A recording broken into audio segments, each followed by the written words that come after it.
అందరికీ హాయ్. ఈరోజు మన రెసిపీ వచ్చేసి ఆనియన్స్ కట్ చేసి పెట్టుకున్నాం. ఎగ్స్ కూడా ఉడకబెట్టి పక్కన పెట్టేసుకున్నాం. ఇప్పుడు ఒక ప్యాన్ పెట్టేసుకొని ప్యాన్ వేడెక్కింది కదా, ఇప్పుడు దీంట్లోకి ఒక 2 table spoon of oil add చేద్దాం. ఒక 2 table spoon of oil add చేసేయండి. ఆయిల్ వేడెక్కింది, ఇప్పుడు జీలకర్ర యాడ్ చేసేసుకున్నాం.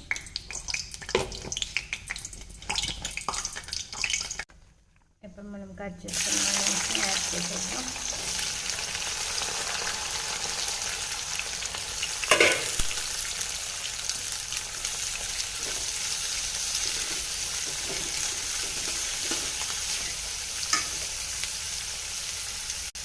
ఇప్పుడు దీంట్లోకి సాల్ట్ని యాడ్ చేస్తున్నాం.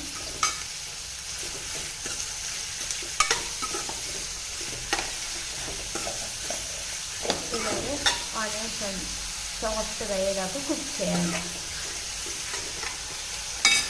చూడండి, ఫ్రై అవుతున్నాయి. ఇంకా మంచి గోల్డెన్ బ్రౌన్ కలర్ వచ్చేసి వేపుకోవాలి.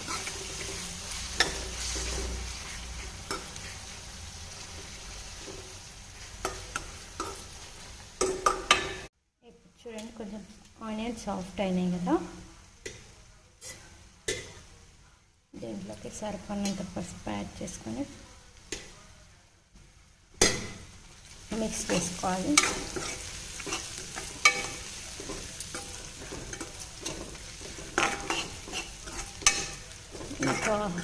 ఇంకా సేపు మగ్గనిద్దాం.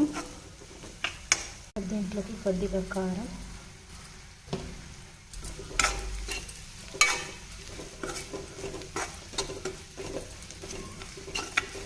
సాఫ్ట్గా కుక్ అవుతున్నాయి కదా, ఇప్పుడు దీంట్లోకి ముందుగా ఉడకబెట్టిన ఎగ్స్,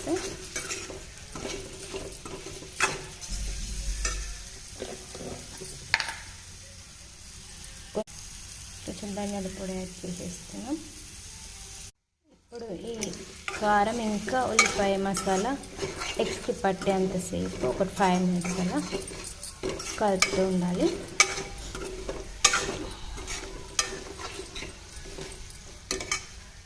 సాల్ట్ చెక్ చేసుకొని కొంచెం సాల్ట్ యాడ్ చేసేద్దాం. తక్కువ అనిపిస్తుంది, కొద్దిగా సాల్ట్ యాడ్ చేస్తున్నాం.